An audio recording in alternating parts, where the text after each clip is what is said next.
আগের যুগে কত চুল কাটছি ভাই, এক বসতে 50-60, ওটার সময় পাই নাই, খাওয়ার সময় পাই নাই, তার কাটেই না কেউ। ক্লিয়ার? এই যে দেখো।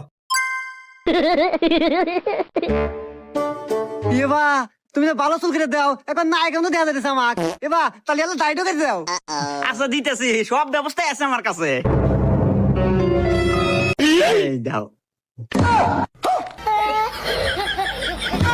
এবা এনা খড় খড় হতেছে, বিজনেস ব্যবস্থা নাই। এবা ওই যে ওই দেয় দেয় ওই তো নাই। ও এই যে ফ্যানটা আছে তো আমার কাছে, সব ব্যবস্থাই আছে। रुको जरा। लेकिन ये साला कर क्या रहा है यहाँ पे? ये फंस गया सीएम। लेकिन एक सेकंड। भगवान क्या जुल्म है।